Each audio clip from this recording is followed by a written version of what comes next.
Yes, hello and good afternoon. We had two very interesting panels before us and a speech by the Prime Minister. And basically, it's pretty unforgiving to moderate the panel in Friday afternoon. So I was told that, oh, it will be my panelists in the empty room, but like, see, there's still much interest, and it's a good testimony to the fact that defense tech is now probably the hottest topic in the tech industry. And we have lots of startups, lots of entrepreneurial activity in this sector. 2 days ago, we had a defense tech meetup as a side event. We had 350 people in the room. So we had the government on stage right now, like speaking very, very favorably about tech investing. But in order to succeed in this industry, we also need capital. And today we have on the stage 3 VCs investing in dual use in defense sectors. So it's Trisha from NATO Innovation Fund, so Jeremy from New North, coming from northeast of the United States, and GD from CIA, Incutel, so heard it all before. So originally from the US, but now living in London for a couple of years. And maybe you could start from very brief introductions of your funds and so what you do and how you operate. So Trisha, maybe you first. Sure. Thank you, Alan, and thanks everybody for being here.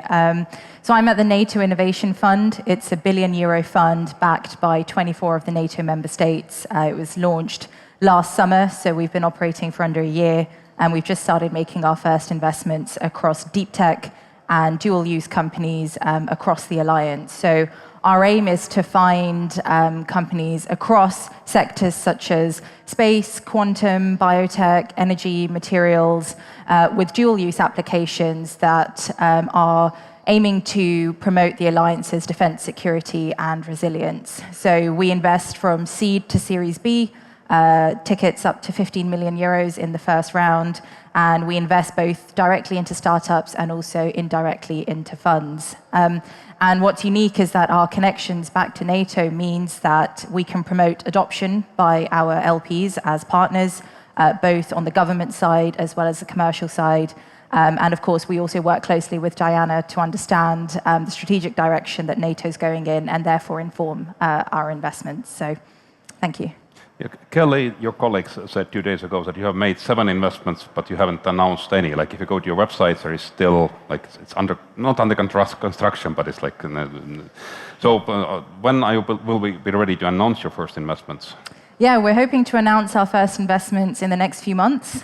We just rebranded our website, actually, so you can go and see our new website and our new team. We've just grown to a team of 25 in the last 4 months, so everything's kicking off now, and so yeah, watch out for that announcement of our first few investments. Okay. Jeremy, your fund is based in the US, but also invests globally, and you have private capital, right? It's not government sponsored, is that right? So can you tell about that? Yeah, afternoon, and Alan, thanks.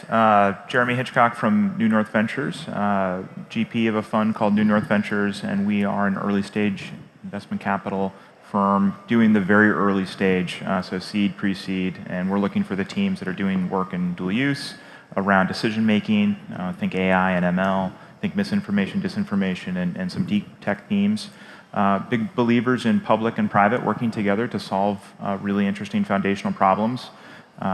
Before I was a professional investor, spent a lot of time working on building the internet, ran a company called Dyn, and the internet standards that I worked on at the same time were all developed by military and commercial people collaborating together, and we're still enjoying the benefits of that. And so we look at that same type of symbiosis that can happen with technology.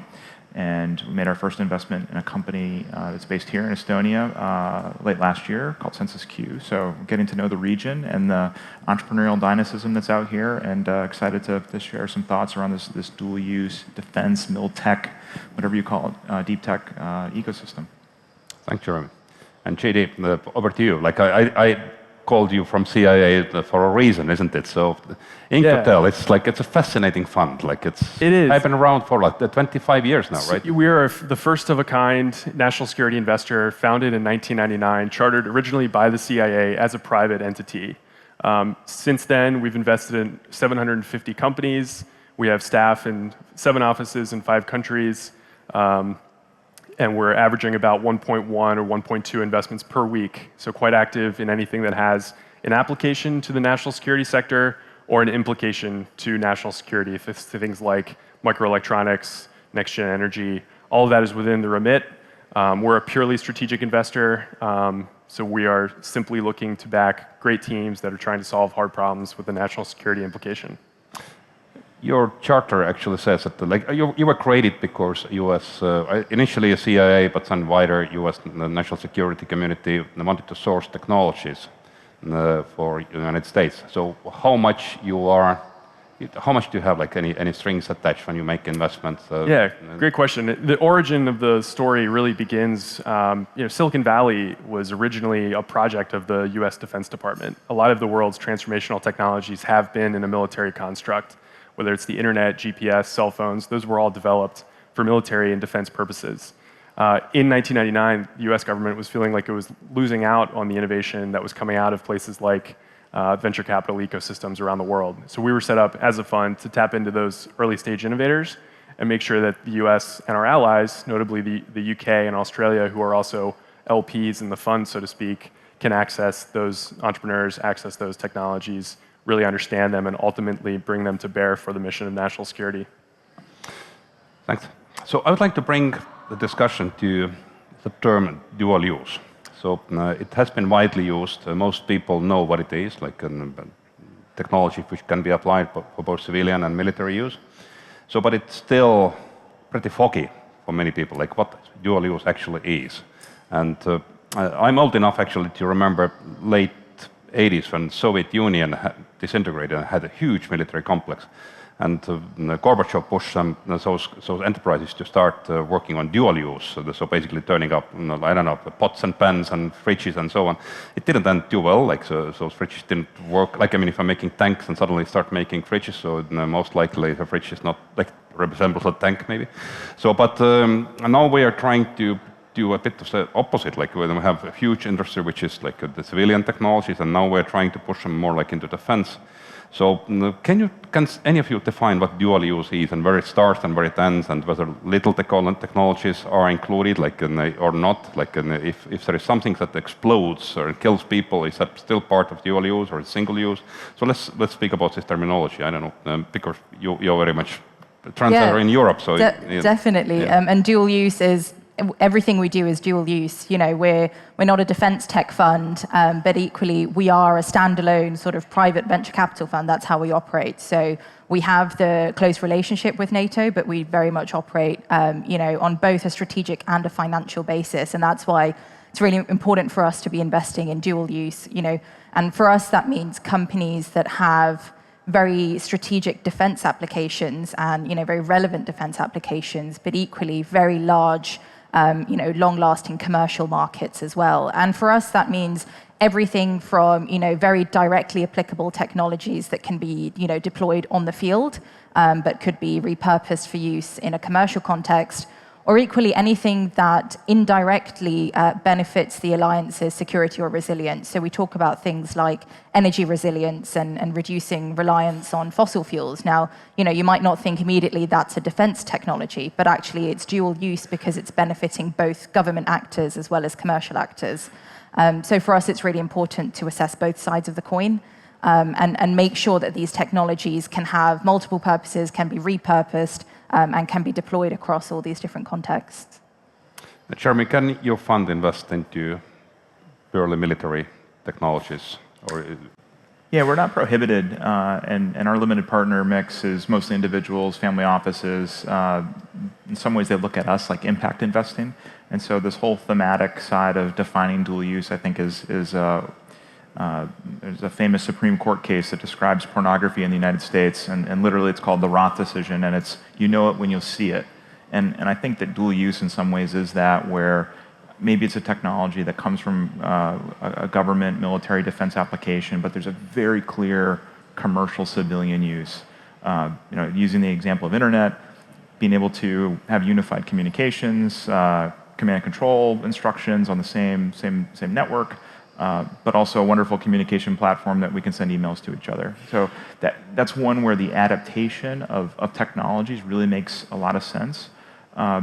I think what's fascinating about the debate on defense-only technologies is I think it misses the greater context of what's happening out in the real world. There's talk of energy, resiliency, security. I think during COVID, everybody woke up and said, well, where's PPE? Where's bleach? Where's Tylenol? And where are those things made? And if I don't have good control or visibility over the supply chain of the things I depend on in a day-to-day uses, that's actually something that militaries think a lot about, is around logistics, logistical support, being able to move things around. And so while we have this debate on software, hardware, defense only, there's a lot more, I think, that fits in the dual use category than just something that goes boom. I think there are more funds that need to work on that are solely defense only, because there's some kinetic type of themes that are completely relevant. But even that would be an ecosystem. There's a whole ecosystem around armaments or explosives or kinetics.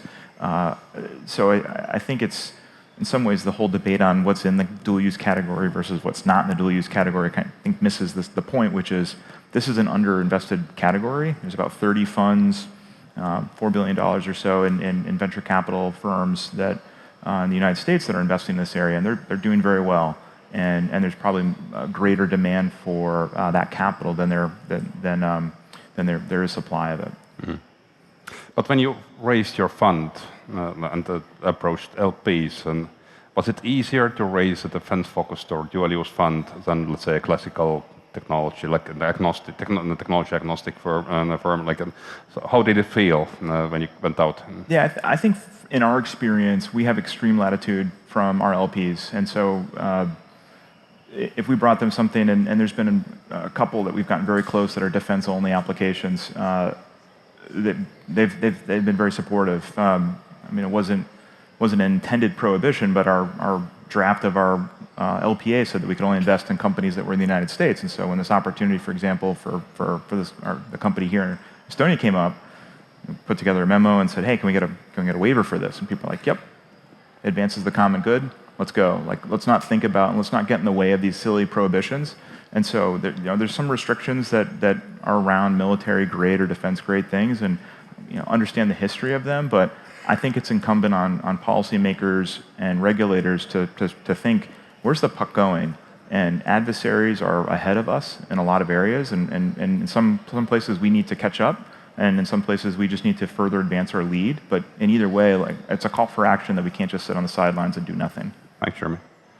GD, your fund has a whole history, like 750 companies invested. It makes you probably the most active investor globally, also in Europe, as far as I've read. So you must have lots of data, whether defense tech is actually a good business. Is it a good business from investor's point of view? Can you return the capital at good returns? Is it also good for founders? So what does your data tell? Yeah, again, we're a purely strategic investor, but we do track metrics related to financial performance. And over the lifetime of our existence, we've actually had a top quartile fund. And we tell that story to other investors because we want to crowd capital into the sector. There is a lot of money to be made here. We're solving huge problems with very stable customer bases. Your purchase order from the Defense Department isn't going to bounce. They're going to pay you. They're not going out of business. And also, they are a great proving ground. If you can sell something to a government user, a military user, an intelligence service user, that's probably good enough for the commercial sector as well. So it's a great lighthouse customer. These are all things that we tell not only to policymakers around the world, but to financial investors to say, hey, this is a sector it deserves your capital to invest in. Mm. So top quartile means that you are in the top 25% of venture firms globally, which is a remarkable result. And one thing I wanted to ask you, because you have 25 years history, and you have seen multiple economic cycles and security cycles and so on. So if I think about defense tech investing from a VC point of view, so there are two things. So first of all, today, for example, the security situation is totally different, and lots of money and procurement goes into military and so on.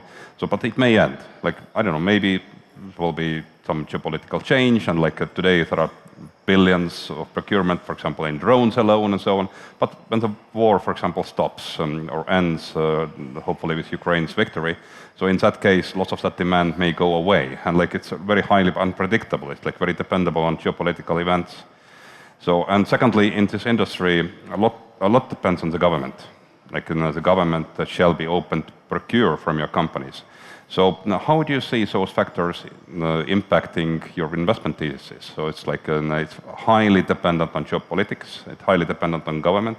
So it's not AI. It's not SaaS where you can just apply marketing money and sell your product. So it's a bit different. So maybe you can comment on that. Yeah. So the first part of the question, yes, absolutely. Geopolitical situation has changed. When In-Q-Tel was founded, it was 1999. The US then found ourselves in 2 wars in the Middle East. A lot of the investment that we were doing in those days was about making the warfighter lighter, more effective, increasing their communication, better power supply in hostile situations, leveraging communications from ISR drones down to ground stations. Nowadays, obviously, the security environment has changed.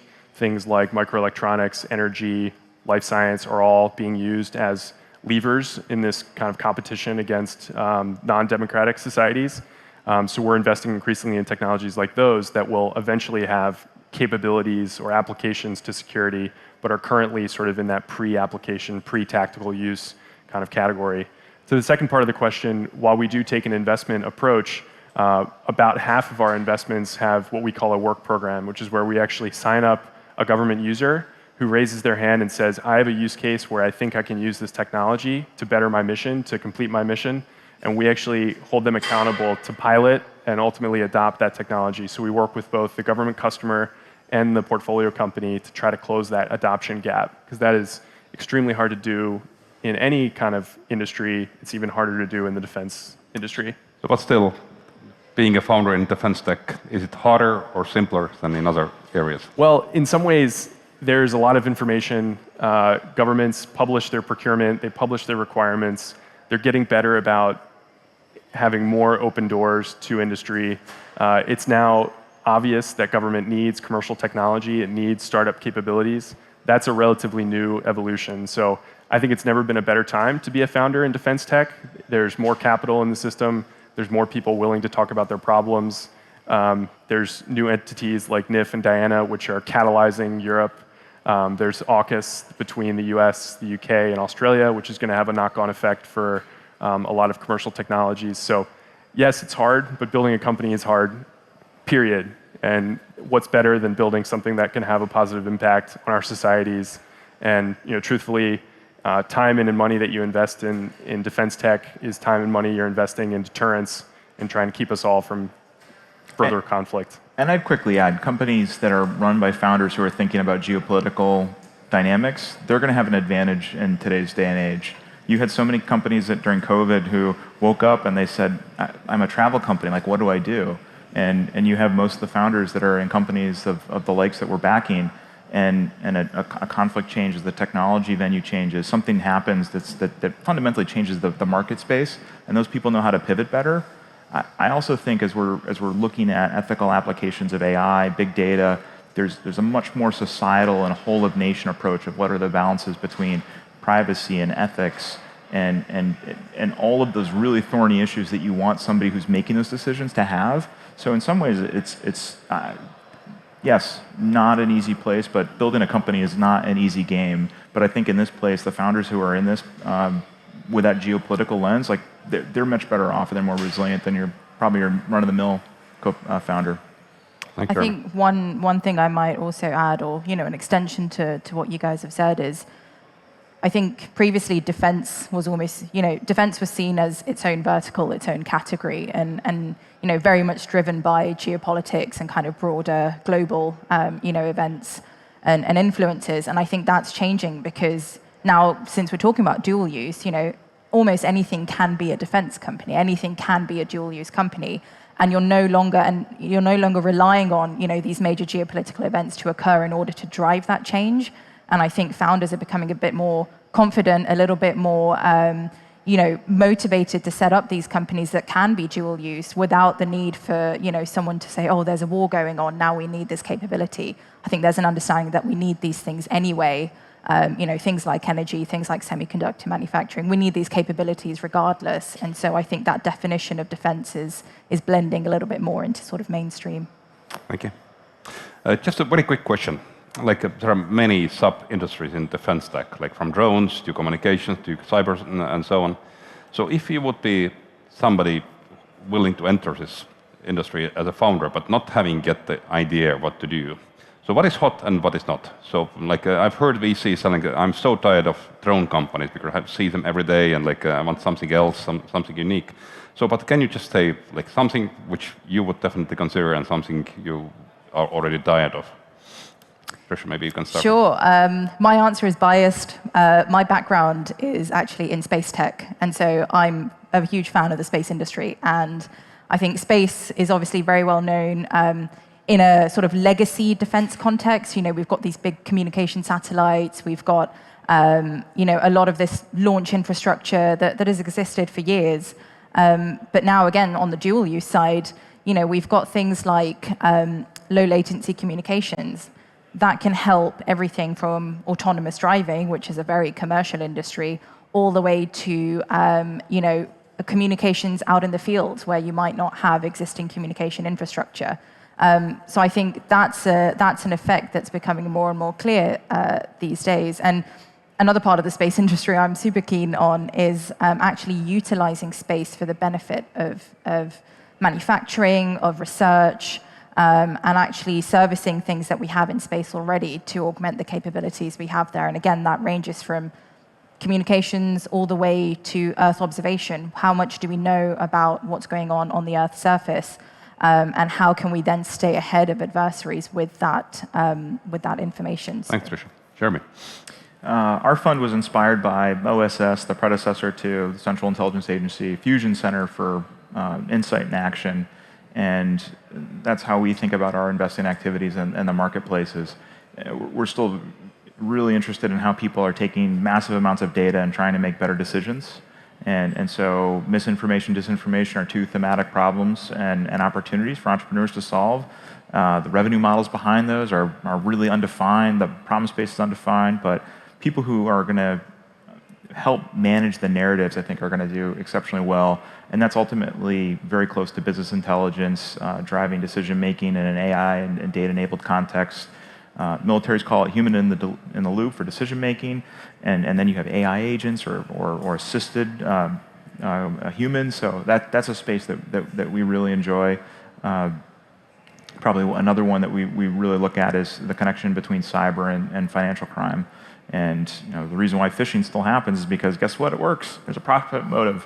And if you're able to stop one or slow down one, you're typically able to solve the other problem. So those are two lanes that we really enjoy. Thank you, Jeremy. And yeah, I would agree with everything that's been said. Anything that helps a user, an analyst, an operator get to an answer faster is what we're interested in. Keeping people safe, getting that decision-making time down to zero. Those are all things that we're really excited about. Thanks. We have only time for one last question, which came from the audience. So our adversary is one big country, and or maybe China, Russia, they are all very centrally operated. We are fragmented. We are have lots of nation states in Europe and in US. And we are separated by the ocean. I'd like to ask from GD. So, do you see that is it difficult to scale cross-border or across Atlantic, and how united we are in this? We joke that it's very hard to get one government to adopt a capability from the private sector, and then it gets increasingly difficult as you start layering in new alliances. We are working with the US, the UK, and the Australian governments. We're increasingly working with partners like Diana and NIF. It can be done. It takes patience. It takes a government customer willing to bend their requirements to meet their colleagues and their compatriots and allies in different markets. It can be done, and we'll get there. Thank you so much. Our time is up. I would like to thank the panelists. So, Jeremy, you have already made one investment in this country. Hopefully next year, when we all meet again, NATO their innovation fund has made its investment. Incotel has made its investment in Estonia. Yes. So let's keep our fingers crossed. Let's move ahead, and thanks a lot. Thank you. Thank you. Thank you.